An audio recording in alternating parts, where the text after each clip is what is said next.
Good morning, everybody, and welcome to the webinar around how to do some relaxation or some quick relaxes around public speaking, around your presentation. And I've got 5 areas within the relaxation sphere. So I've called them 5 quick relaxes, but it's actually 5 areas for doing quick relaxation before speaking. So Peter Dew's my name. Most of you know me. I am a person who stutters. I train in public speaking and I do keynote speaking to inspire people, and I get nervous. So these relaxations and the things are the things that I do before I get before an audience. You can follow me on Facebook, connect with me on LinkedIn. Just say you've done business with me at Public Speaking Dynamics and I can accept you. And then in the invitation, put some words around, hi Peter, I participated in your webinar or I've been to one of your workshops.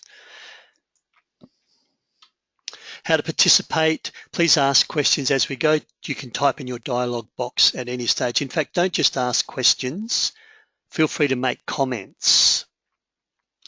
Maybe you've got a quick relax that works for you that you can share with the group and I can then speak that out. Take notes as we go. As always, if you want a copy of the webinar, send me an email after the webinar and I can make you the link to the recording available to you. So participate, ask questions, and think and apply these techniques to your own unique situation. That's how you make it really valuable. So let me start by asking you a question, or this is a question I get asked a lot. I get really nervous before a presentation. My voice shakes, I tremble, and my breathing changes. Is there anything I can do? And of course, the answer is yes. But I just want to put a little bit more context around this. I want you to think of a presentation that if you were to do it, would be one of the most significant career-changing, organizational changing, policy-changing presentations that you could give. Maybe the presentation is going to change the way that services are delivered to people with disabilities.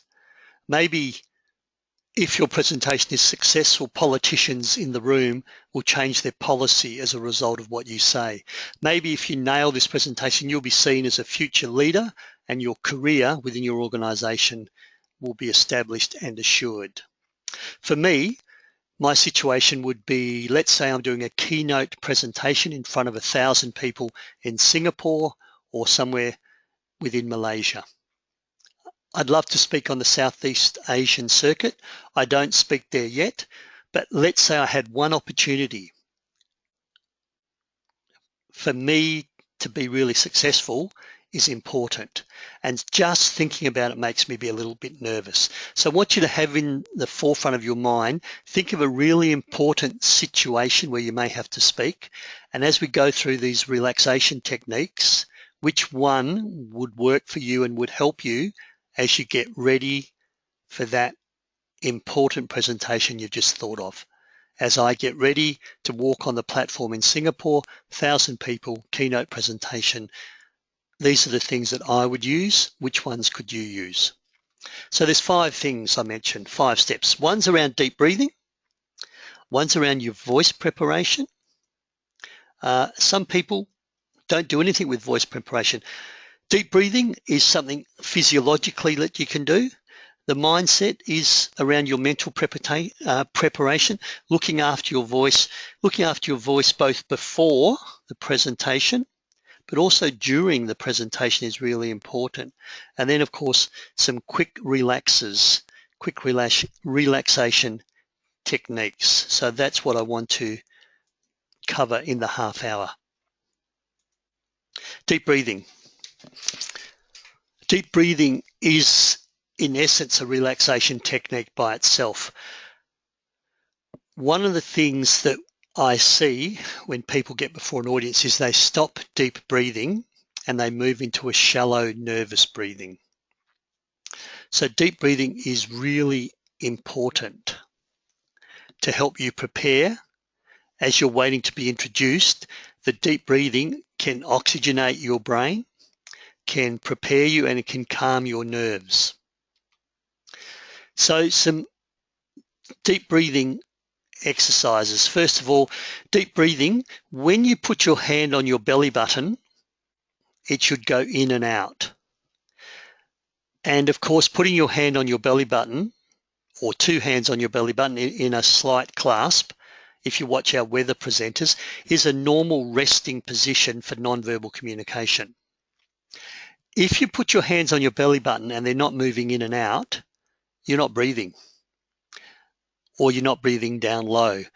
You'll find that your shoulders are going up and down as you do that shallow sort of nervous breathing.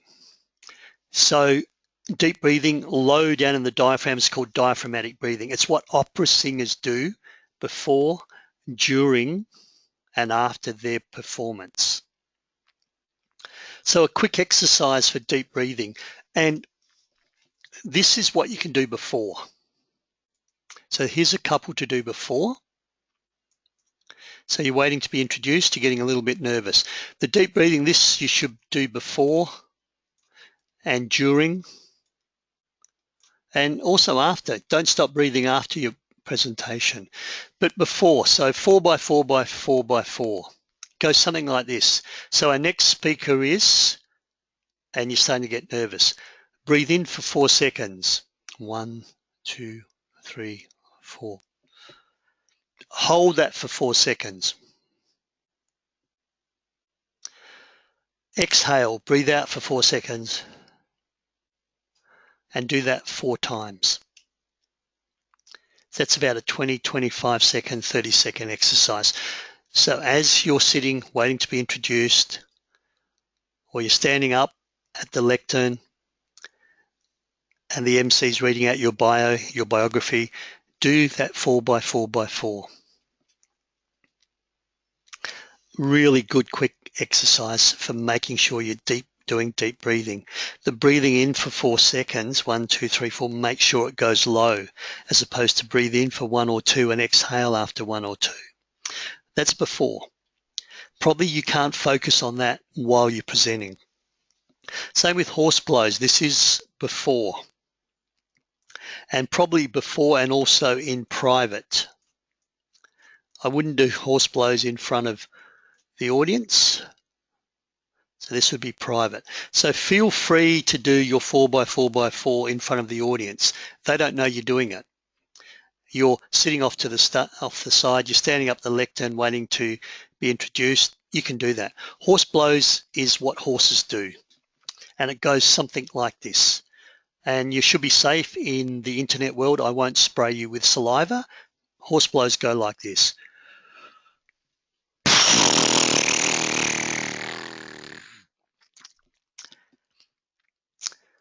Speech pathologists tell me that horse blows is the quickest instant relaxation technique, the quickest instant relax your vocal apparatus technique. It gets your lips, your tongue, your jaw, your mouth, your vocal cords in a very relaxed state instantly. So this is one for the bathroom, for a private corner, just something you can do to quickly make sure everything's nice and relaxed. The thing I find with horse blows is when I do horse blows, after them, I'm in such a state of euphoria with my lips and my tongue, I'd find it really hard to stutter, that knowing what the horse blows feel like after the horse blows, when I'm on stage and I notice that my mouth's getting tense or my tongue is getting tense, I can kind of let it go. So the horse blow is a quick relax that you need to do in private, but it also helps you establish a baseline of what a really relaxed and fluid and fluent vocal apparatus, lips, tongue, mouth, jaw, feels like. And then you'll recognize tension and be able to sort of let it go, hopefully let it go, the tension, without doing the horse blows on front of stage. Rhythmical breathing, it's a bit like 4 by 4 by 4, but it's getting into the rhythm of breathing deep.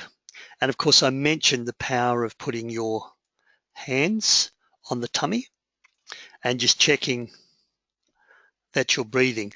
In case you're not sure how to do that and you want to practice that at home, this is the diaphragmatic, the deep breathing. Lie on your back at home and put a couple of books on your belly button. When you breathe in, the books should rise. If you breathe in and the books fall, then all the breathing is happening up the top of your lungs. And we call that high breathing or shallow breathing. So just to make sure, it's a great exercise at home. Put 1 or 2 books on your belly button. Don't overload your belly button. Breathe in and the books rise. That's expanding your diaphragm. Breathe out, exhale, and the books should drop as the diaphragm deflates.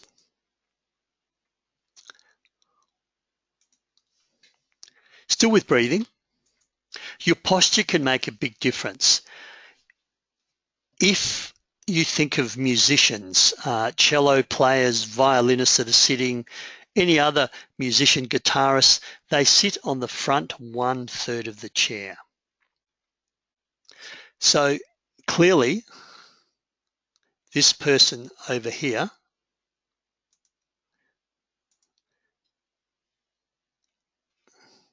I'll just bring that back.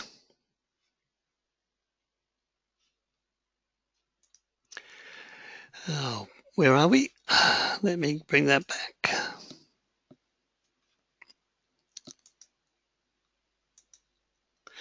Okay, this person over here is clearly slouching in the chair, leaning back. So job interview, sit in the front 1/3 of the chair. When you're standing up, don't lean on the lectern. Part of the physiology of excellence, if you're going to stand behind a lectern, is just keeping your hands free. As soon as you lean on a table, as soon as you lean on a lectern, as soon as you lean back in a chair, your breathing changes, your physiology changes, and the quality of your voice changes. So make sure that you're in peak physiology, not leaning on anything. In fact, most of you would know that I would ask people, so this is the person we want. This is kind of leaning on the lectern. This is white knuckle fever. The knuckles will sort of go white or red from leaning. I would just have the palms gently resting, on the lectern, but ready to raise when you need to.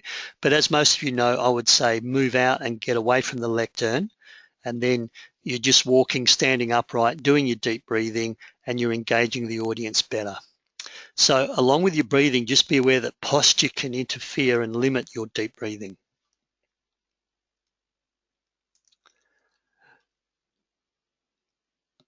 Moving on.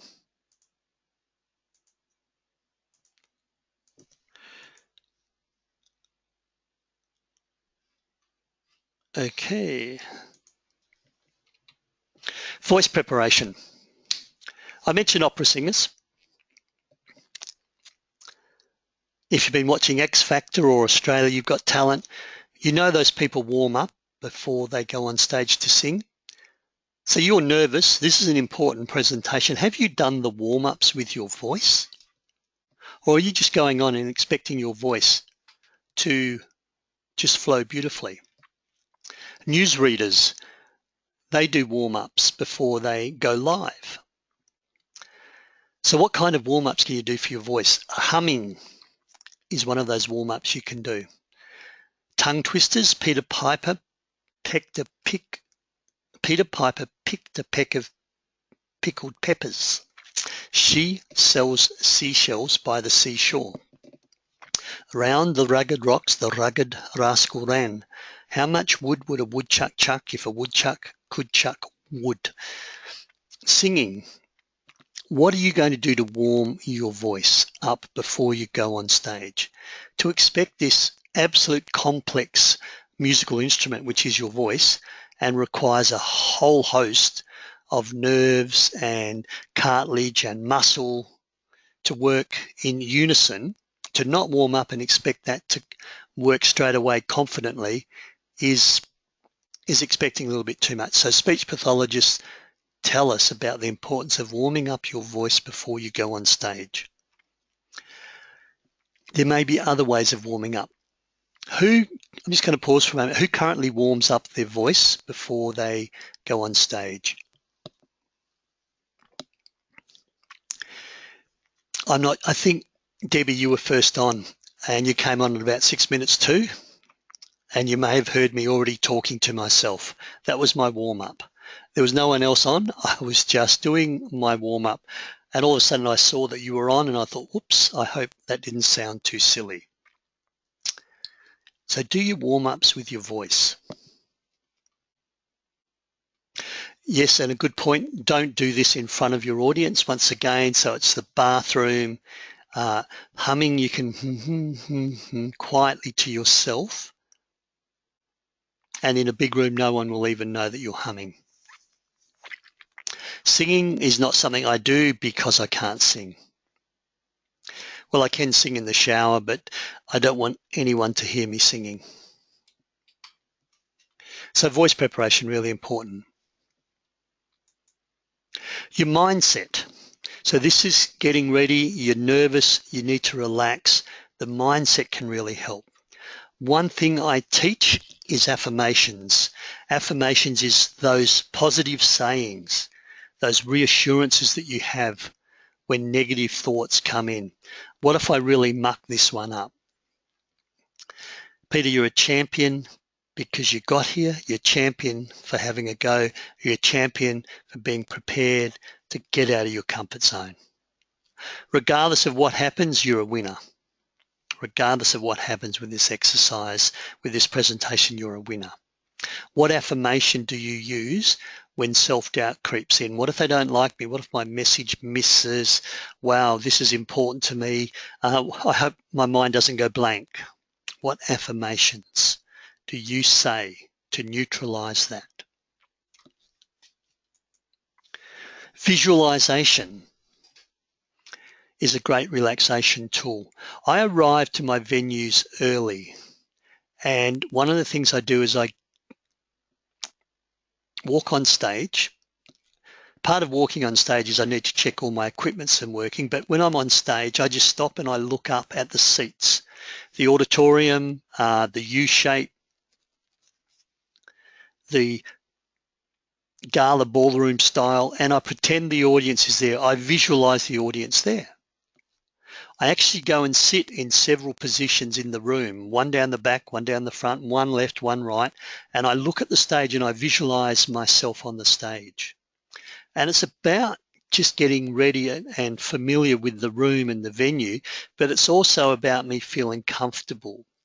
So, when I come on stage, I've already been there. I'm already familiar with the room. I know what you're seeing because I've sat in some of the seats. Visualization, really powerful tool. Future pacing. It's like visualization, but it's a next step up. It's one of those neuro-linguistic programming tools, and it's about playing over in your mind, playing a movie, creating a movie, playing over your fantastic opening sentence, the opening story that runs for 2 minutes and creates relevance for the audience. And you can see the people spellbound. You've got their attention. It's playing over in your mind your closing, your conclusion, and the audience applauds, the standing ovation. You're playing it over in your mind. And if you can create that movie in black and white, that's really good. If you can create that movie in color, that's even better. The thing with future pacing is by playing it over in your mind in a real scenario, so not just sort of visualizing and guessing, but really playing it over, you've already done it. You've nailed it. So when you come on stage, it's kind of already done. You've been there, you've nailed your opening, you've nailed your conclusion, and you're just going through the motions again. Future pacing.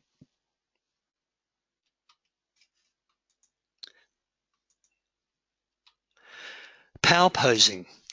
One of the things that you can do in terms of relaxation and becoming more confident and around your mindset is you allowed to fake your confidence. So you can pretend to be confident. You should pretend to be confident before you walk on stage. You should pretend to be confident before you go into a job interview. You should pretend to be confident before you walk in to facilitate a room full of people. Straight after here, I'm going to the Parkinson's Association of West Australia, where I'm facilitating one of their sessions in their seminar, in their annual get-together. So I will probably find a little place in the corner and I'll do some power posing. You are allowed to fake your confidence. I'm not going to make up my content. I'm not going to make up answers if they ask me something which I don't know, nor should you at job interview, nor should you when you're presenting. Don't fake your authenticity. Don't fake whether you know your audience. Do pretend that you're confident. And this comes from Amy Cuddy. This is not a picture of Amy Cuddy. This is a picture of a power pose. So think of Wonder Woman. Think of the alpha male orangutan, the arms behind the head as he sits back in the chair with his legs open and he rocks. That's alpha male orangutan, power posing. What do you do if you win a race? You come first in a race. You put your arms up in the air as you break the ribbon. What does a cobra snake do when they're under attack? They spread out wide and become bigger. What does an elephant do when it's charging, when it's threatened, and the male elephant tries to ward off that threat? The ears puff out and it becomes big. It's about making yourself look powerful. So www.ted.com. Those of you who don't watch TED Talks, you should. Amy Cuddy's the second most watched TED Talk of all time. 20 minutes. Look into the power of power posing. Your powerful body language versus your small, passive, shy body language. What it does is your testosterone level increases. So it's a biochemical response. As your testosterone goes up, your vocal quality increases, your self-confidence increases, you appear more credible, more confident, and more competent. Power posing. It doesn't mean the nerves have gone away, but you are pretending to be confident. Just going to pause for a moment. Are there any questions, any comments? Has anyone seen this TED Talk from Amy Cuddy? And once again, that is not Amy Cuddy.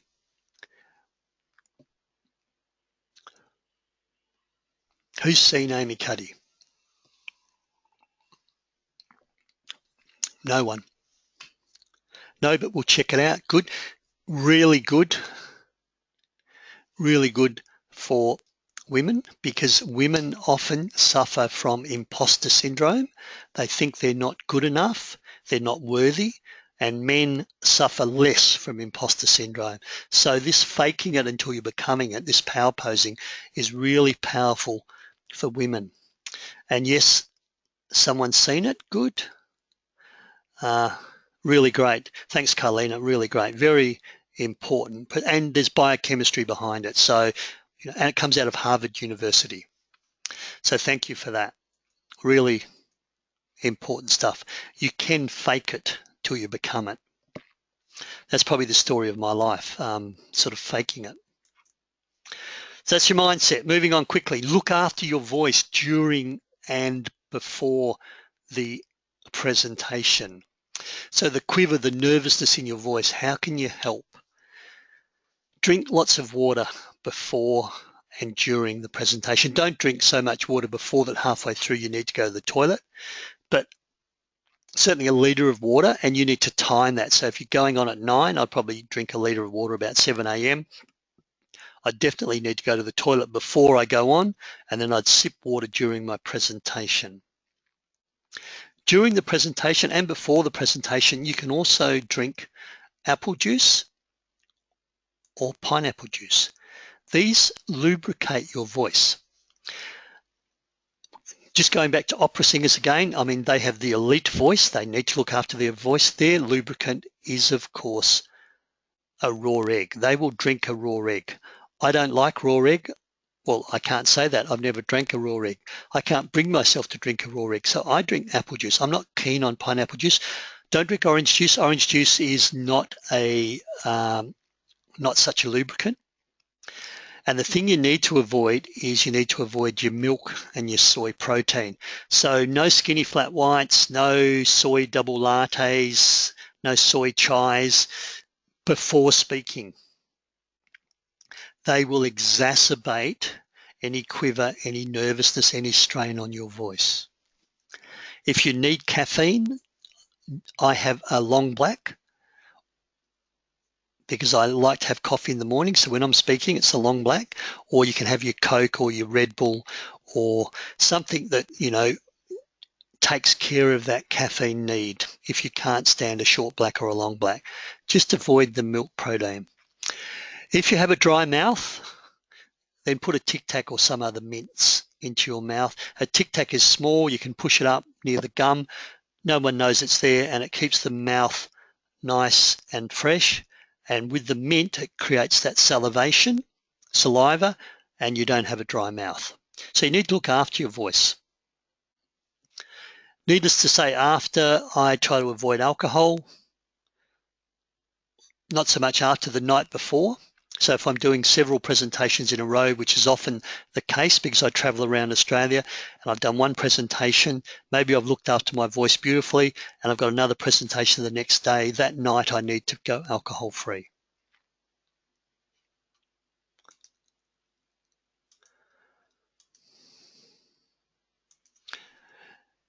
Any questions on looking after your voice during the presentation?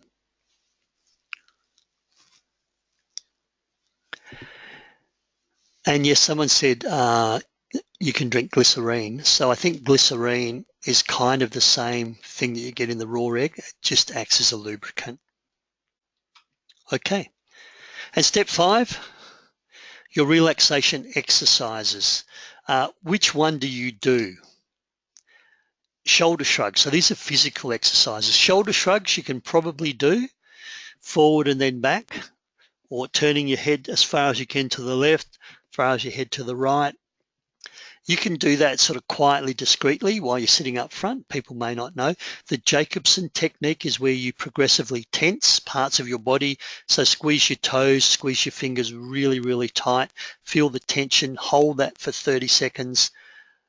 Now let that go and feel the tension ease out of your body. Squeeze your jaw together really tight, your lips, put them as tight as you can, so tight you're almost feeling pain, and hold that for a while. Just hold it.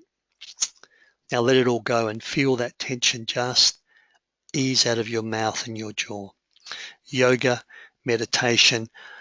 What I recommend to everyone is find the quick relaxation technique that works for you.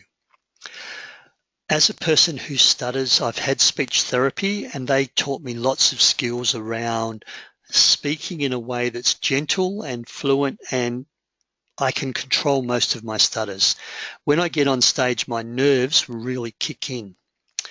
So I invested in a 6-week, 2 hours per week on 6 consecutive Thursday evenings with a physiotherapist, a 6-week relaxation course where they taught me Jacobson technique, guided visualizations, music, and the sounds of the beach, and they would talk me on a journey and you'd come out of your body. But the Jacobson technique is really quite good.